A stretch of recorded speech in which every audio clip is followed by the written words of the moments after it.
Olá, estamos em mais um Almodimcast, hoje com as doutoras Edna Almodim e Flávia Almodim, um convidado muito especial, um amigo de longa data da doutora Edna, da doutora Flávia. Ele veio do Canadá, doutor Steve Arshinoff. Ele foi o criador da técnica soft shell em cataratas, e elas vão conversar um pouquinho com ele. A Flávia vai traduzir. Hello, doctor. Hello. Hello. Nice to be here. Yes. Flávia, então pede para ele também falar um pouquinho dele, a doutora Edna, falar um pouquinho sobre, o doutor, antes da gente começar a fazer as perguntas. So first of all, I would like to say welcome in my house again.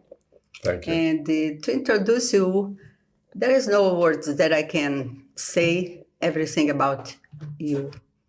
But the main important for me that you are close friend of me and my Depois você family. traduz And tudo, tá? I feel so happy to have you with us.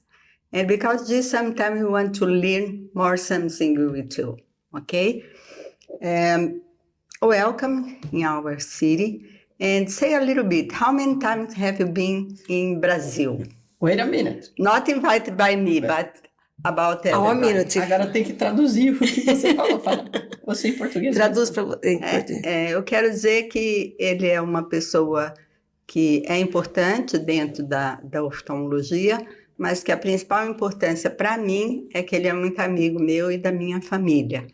E é muito bom tê-lo em casa e aqui em nosso serviço, e que a gente está sempre aproveitando um tempinho para aproveitar e aprender alguma coisa com ele. Well, Brazil is like my second home. When I first came here a long time ago, I was really impressed when I walked around. I was actually in a park in São Paulo. There was a meeting one day, next day I was here. I went to walk in the park and I recognized that there wasn't a single tree that I recognized, because nothing that grows here grows in Canada.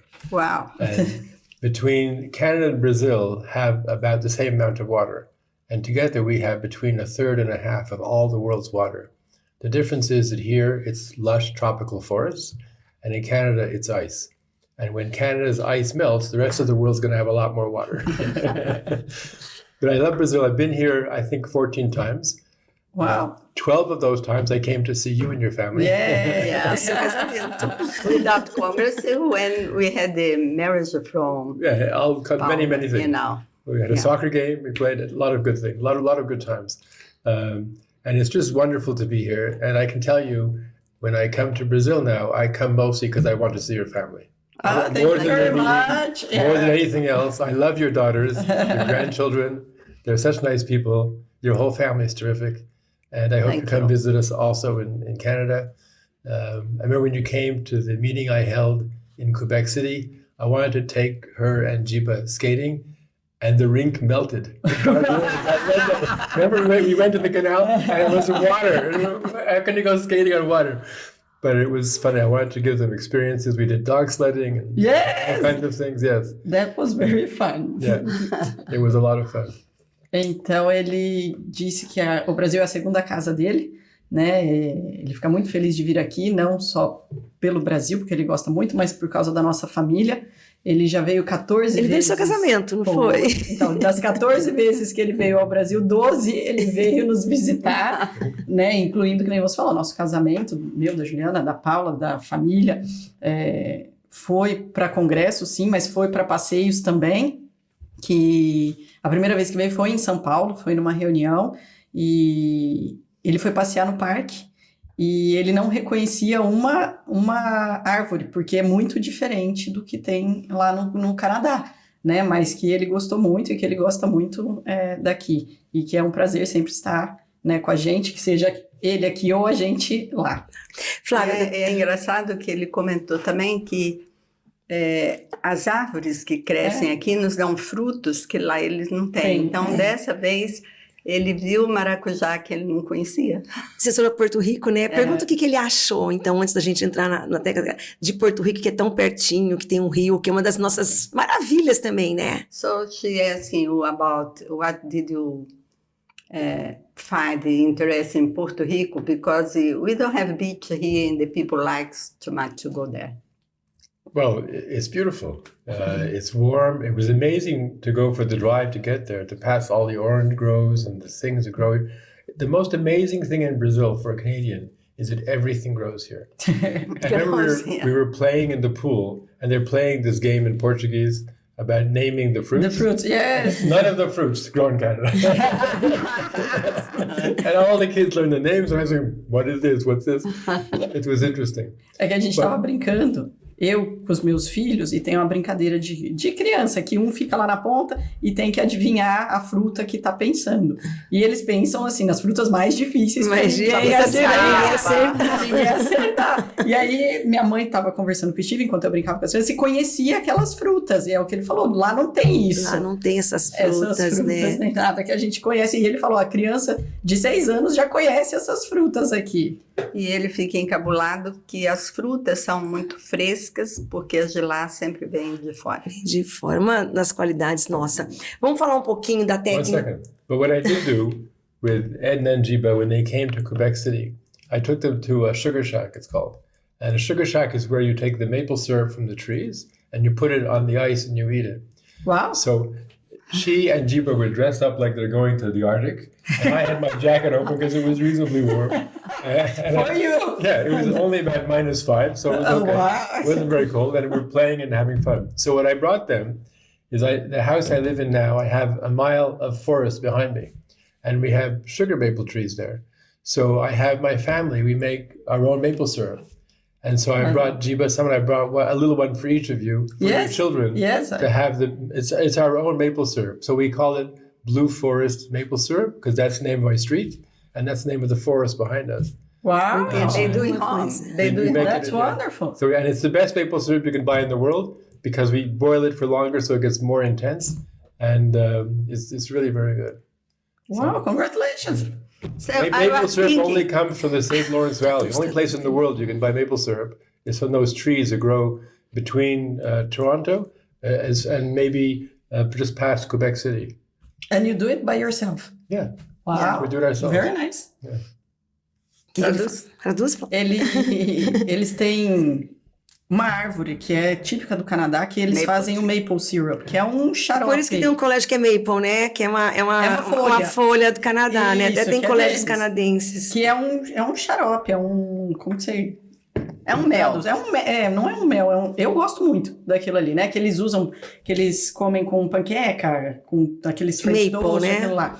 E ele faz na casa dele, em volta da casa dele, tem uma floresta que tem essas árvores, e eles fabricam isso lá, e quando meus pais foram lá, eles levaram eles, tiraram lá da árvore, fabricaram aquilo lá, até que trouxeram pra gente também. Então, são experiências diferentes, né? Do que, muito diferente, né, que ele tem aqui com a gente. E o que vocês têm lá com ele também. E eu não sabia, minha mãe trouxe, mas eu mesmo não sabia que eles que tinham produzido isso daí, que é muito legal. And now he brought some for me and for them. But there is one thing that I love, that every time that you come here, it's ice wine. It's something different. I just brought you a little bit, yeah. Because I was weighing my suitcase, I had to put only so because Every time he brings to me. Toda vez que ele vem, ele me traz o vinho do gelo. Você já experimentou em minha casa? Aquele vinho depois da sobremesa, que é uma delícia. Então eu fico economizando ele para não gastar, ou você ir para lá, né? Mas vamos falar um pouquinho sobre a técnica também, né, Soft? Eu queria que você pedisse para ele explicar um pouquinho a técnica e o que isso trouxe de benefícios para os pacientes que fazem a cirurgia de catarata. Okay, she wants to know about soft shell technique. About soft shell, what this can do better at the cataract surgery. Okay, one of the funniest things that I did in ophthalmology was soft shell. And the reason is because I thought it was like no big deal. Everybody in the world thinks it's fantastic. So what happened? Throughout my training in school, I was always like ahead a year or so because I had an aunt in McGill where I started who was the chairman of biochemistry. And she made me study. So I went to the next thing. I took the courses. So I had time for more things. So I began, I always liked fluid physics. And when I went to medical school, a friend of mine went to do a PhD in polymer chemistry. And it turns out that Pharmacia from Sweden hired him to learn what to do with this Helon stuff. And so I was at a meeting giving a talk when I found the cause of another disease. And I went to the meeting, and I'm walking around, and I saw my friend. He's the only guy I knew at the whole meeting because I was just starting my residency. So he said to me, you like fluids physics. Would you come work with me and with Andre Balázs and try to figure out some of these things? I said, sure. And so I started to do that. And I was one of the first in the world to get to use Helon. Helon came to the market in March 1980. My practice began March 1980. Wow. And so right away, in day one, I had Helon. Nobody else in the world had it, but I had it. And I began to use it because I'd already been working with them for a few years to see how it works. And then another guy, a friend of mine, began to work for CooperVision, who made Visco. First they made chondroitin sulfate 1, chondroitin sulfate 2. They were both failures. Then they mixed it with hyaluronic acid, and they made Visco. And so he wanted me to help them like I'd helped the other guy. So I got also one of the first in the world to get it, and I began to look, and I said, it works much better if you use it with the Helon. You use both together. And so right away, I was using them both all the time. And I thought it was obvious. But they were different companies, and they would compete, Yes. and they would not share. So only because I happened to know all these people, they gave it to me, and I started to do soft shell like in 1984. But nobody cared because they were competing, and the ads always said, use mine, not his, and not together. But then in 1990, Alcon bought Provisk, from Japan. And they began to then want to use Provisk and Visco. And they came to me and they said, okay, now we want to see if we can talk about your technique because we now have both of them and we can use it. So I said, sure. Because it had already been 8 years that I've been doing it, and we started to do that.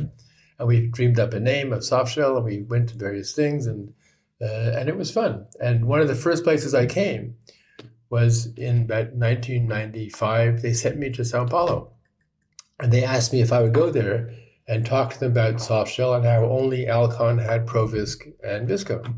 So I said, sure, that'd be fun to go to Sao Paulo. So I flew to Sao Paulo, and I gave him this meeting, and there were maybe 20 ophthalmologists there.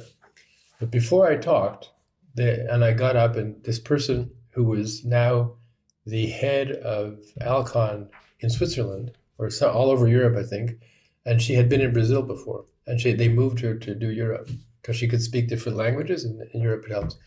So she got up to introduce me, and she said to them that I didn't know this, but already 2/3 of the world was using my soft shell technique. Wow. And of all the cataracts being done in the whole world. And I said, really? I didn't know that. I thought I read one paper and nobody read it. And so then I began to talk about why it works and different variations and how you could use it for different kinds of things. And it became more and more and more famous. And so the truth is, I use variations of soft shell technique for every single case I do of every single thing because it just works better. Because one type has one set of properties and one different. And if you use them together, you can get much more benefit. And now you are using BSS. Yes, you can. If you use something that's very, very viscous, like Helon GV or Helon 5, the more viscous ones, you can then use balanced salt as the other OVD because they have the most extreme differences. The more different the two fluids are, the more tricks you can do. And one of the advantages of using, let's say, Helon 5 and balanced salt is that you can put drugs in the balanced salt. And the Helon 5 will just block the incision, and you can use the balanced salt as if it was a dispersive. You can place it in a thin layer, but you can put drugs in it. So what I do, the first thing I did a long time ago is I would add dilating agents into the balanced salt. So I add phenylephrine and xylocaine, and I would put a little bit of balanced salt in a thin layer on the surface of the lens, and the pupil just dilates, starts the procedure. So it just makes it easier. And then you can do it in different orientations. You can do it so that you use the viscoelastic to push away, let's say, vitreous. If you have a patient with partial loss of zonules, traumatic loss usually, you can just push back the vitreous, and then you can do the operation in the other part of the eye. Ok, so resume. Nossa Resume, Senhora, resume. Mas eu acho que antes de resumir o que ele falou, é explicar o que é uma técnica de soft shell, porque as pessoas não sabem o que é uma técnica, a não ser que seja médico, né? Para o leigo, eles não para sabem explicar para o leigo. o que é isso, e é difícil a gente explicar isso para o leigo em palavras assim mais fáceis. Quando a gente faz a cirurgia de catarata e a gente abre a incisão, o olho do paciente, a gente tem que injetar dentro do olho um produto para a gente manter a forma desse olho, entendeu? E é colocado um viscoelástico. Existem vários tipos de viscoelástico, não existe um viscoelástico. Existem viscos elásticos, vamos falar assim, que a gente fala coesivo e dispersivo, que são mais pesados e mais leves, né? Que mantém mais tempo ou menos tempo dentro do olho. Que vai te facilitar ou dificultar, proteger célula, tem todo um porquê do que você está usando. Isso varia de paciente para paciente, o também visco? Pode variar. Também, isso. E aí ele criou essa técnica no qual ele não usa ele usa 2, entendeu? Ele coloca um mais pesado para proteger as células do endotélio e um pouco mais leve depois por baixo, que a gente pode, que nem ele falou, colocar algum remédio, alguma droga, que nem às vezes a gente coloca adrenalina para abrir a membrana. Vocês falam, pega adrenalina, eu escuto isso. Porque o pesado, a gente não consegue colocar essas drogas. Então tem todo um estudo do porquê é feito tudo isso. E antigamente, os médicos só colocavam um tipo. Ele foi o primeiro e foi quem inventou essa técnica de usar com 2 tipos. E que isso facilita na hora de fazer uma abertura da catarata, na hora de usar corantes e usar uma adrenalina para dilatar a pupila. E isso foi um ganho muito grande na cirurgia de catarata. Então é muito utilizado hoje essa técnica. Ele começou por um acaso, ele achou que, sabe... Era simples, uma coisa meio banal e tomou uma proporção que hoje o mundo inteiro faz. Ele publicou o trabalho que ele mesmo falou, eu achei que ninguém lia e todo mundo leu e começou a ser convidado a dar aula em vários países e a ficar famoso por causa disso. But you can use any drug. So the same thing, when I want to use Vision Blue, trypan blue, I never fill the whole eye. I do the same thing, and I take the Vision Blue and I put it in the space where I would put the balanced salt. I just put one drop and just paint it across the lens. And so without moving anything or blowing up the eye or changing pressures, you just take a little tiny bit and it stains the capsule. Yes. And it's much easier and it's much safer. Yeah. And so for you, it's very simple, but not for everybody. For everybody, if you just learn to do it, it's not that hard at all. When you learn to do it. Some simple things and you can do difference for a lot of things. So the thing in life you have to understand, if you look around at the world, you look at animals and this and that, none of them are solid. They all have, soft bodies and things. And the reason is you can do a lot more with fluids than you can with solids. Fluids have endless variations of physics and how they work based upon their viscosity and a whole bunch of other things you can measure. And so what happens is, when you learn to use them, you can have far more variation with the fluids than you can otherwise in trying to use solid things. Like, why would you use a ring when you can put a fluid to just hold it there? It's much easier. The fluid just wash it out. Why bother put a ring in and fiddle around? You don't have to. A lot of the things that we do, we just make our life difficult because we want to use things that are solid. We're accustomed to Newtonian physics of solid things. Yeah. But most of the world isn't solid. A lot of benefits. Look, the lens can open better than with a heavy viscoelastic together. Eu queria que você perguntasse para ele, a gente sabe que aqui no Brasil vocês operam um olho, vêm, faz as revisões e depois operam outro. Se no Canadá é da mesma forma, e qual assim a diferença que ele vê, se tem diferença, porque a gente está sempre com médicos maravilhosos, se tem diferenças da cirurgia, se tem alguma coisa diferente. Do Canadá para cá, assim. She's asking about bilateral cataract surgery because in Brazil they don't allow to do it. They don't allow it or no one wants to do it? No, they don't allow. There is only some special case. I don't know why, but and she wants that to explain the difference between these and the benefits. I know that Canada is so a huge country with ICEs, and it's difficult for the patients to come to Steve. And he's the most famous doctor in catarata in Canada. Everybody wants to to make surgery with you. So explain us. But Why everybody did you do it start? in Canada, bilateral surgery. I'll tell you. Everybody. No. No. He Também wants não, to só speak um about. cada vez. Okay, so what happens is I was the first person in the world to do routine bilateral cataract surgery, but not really. I was the first person for 100 years to do bilateral surgery. But before, historically, surgery was always done bilaterally, Oh, really? Yeah. all over the world. And the reason was, before, let's say, 1890, they had no anesthetics. Imagine you're having an operation for your cataract. When they used to have 4 people do the surgery, 3 to hold you down, and 1 to do the operation. Because the patients didn't like it. And they would tie them down, and they have 3 big, huge guys hold them down while the surgeon did the operation. So they would do both eyes at once because the patient would never come back. After one experience, that was it. So people always did bilateral surgery, but there was a problem because before we had regulations for anything, there were a number of charlatans who realized they could make money saying they do surgery. And Johann Bach and Handel were blinded by people doing bad surgery, as were many others. And so in the 1800s, they began to figure out about the germ theory of disease and realized that the problems they were having were due to infections. And the next thing that happened was Sir William Oser, who actually was born and grew up about 2 miles from my office. He was the most famous doctor ever. And his textbook of medicine basically ruled medicine from 1893 till 1929. That was the only real textbook everyone used. The book consisted 80% about infections because nobody lived long enough to die from something else. You didn't get cancer because you died at 45 from infections. And so what happened was once people began to understand that infections were the problem, and they really only understood after the First World War, because in the First World War, there were far more deaths from infection than from injuries.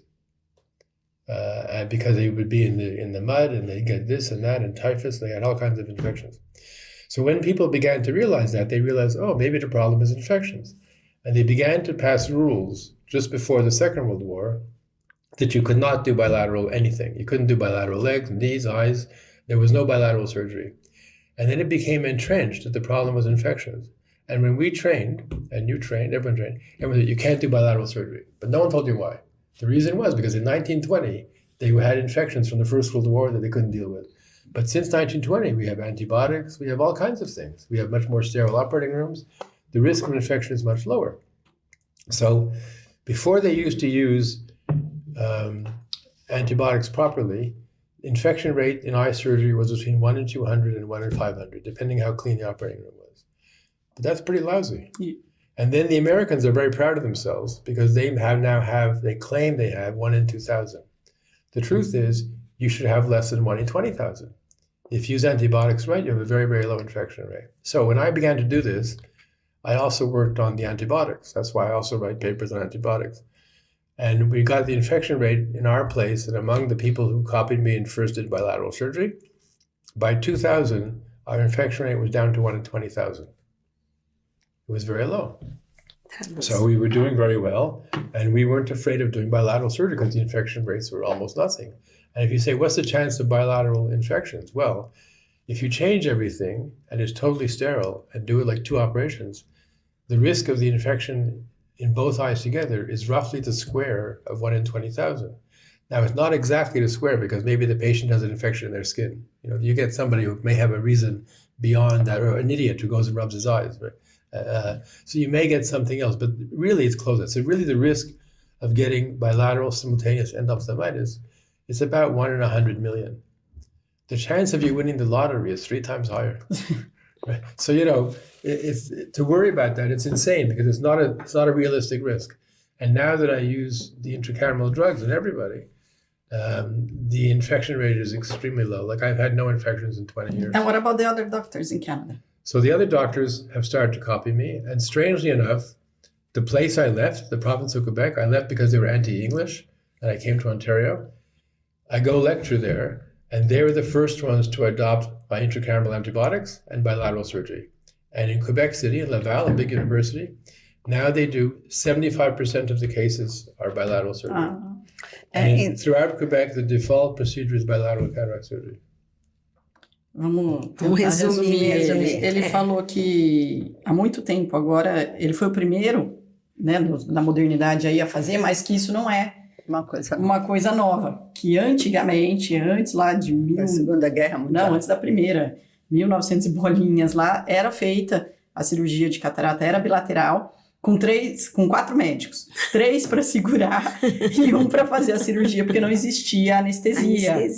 Ui. Então, se fazia os 2 olhos, porque se fizesse um só, o paciente não voltava para fazer o outro olho. Então, era assim que era feita e começou a ser feita, mas os pacientes ficavam cegos, perdiam muito a visão nessa época. E a principal causa era a infecção, né?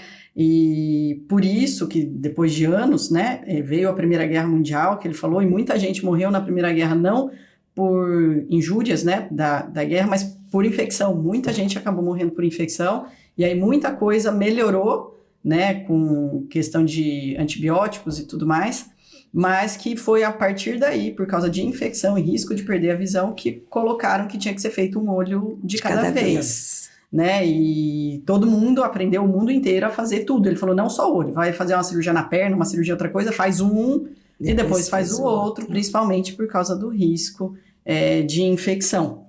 Mas que conforme passou a Primeira, Segunda Guerra Mundial, tudo mais, vieram melhorando a questão dos antibióticos, e ele estuda muito antibiótico, e ele começou a fazer a profilaxia dentro do olho, injetar antibiótico dentro do olho, e que a chance de infecção é muito baixa, que antigamente a chance de infecção era 1 para 200 ou 1 para 500 pacientes que operavam a catarata. Hoje, a taxa de infecção dele é 1 para cada 20 mil, né? Então, é seguro o suficiente para poder fazer os 2 olhos, e ele que começou. E aí, lá no Canadá, onde ele tinha um serviço antes, que era em Quebec, que não é... Ele mudou, foi para Toronto depois. Agora, 75% das cirurgias lá também são feitas bilaterais. Agradecer a presença dele, né, Ed? E ele achou de Maringá. Blackmot since I lived with you for more or less 20 years. And I don't have infection. Yeah, it works. Yeah, works well. But I think the main problem is not infection in Brazil. You live in a rich country. And in a rich country, you can use everything disposable, and you use everything new one from the first to the second eyes. And in Brazil, we have a lot of poor services that help the poor people, and they don't have the opportunity to change everything and use everything disposable. Yeah, you argue with that? Yes. It's not true. We just wrote a paper talking about the cost of doing unilateral compared to bilateral surgery. I know you didn't read it because it got published 2 days ago. Wow, congrats. Okay, but what it is, you save about 30% of the cost. So there's no reason why you can't hang a new bottle of balanced salt in those, because you've already saved a huge amount of money by doing bilateral surgery. You can invest that money in another syringe of viscoelastic and another syringe of this and another bottle. So that's not a good excuse. It's that they do the same thing in India, but it's nonsense, because you've saved money. Why not use the money for the patient? Because there are many, many more advantages of bilateral surgery. So I noticed today, you're seeing a patient and you're talking about what you'll do with the next eye, because the first eye you did far or whatever. But when I do them, I sit down with the patient and I decide in advance which eye you want for far, which eye you want for close, how you want to see. And I do it exactly like that. You have to do more things, though. You have to make sure that your biometry is extremely accurate. You can't have an error of more than a quarter of a diopter, or else they're not happy because they can't see the one eye or the other.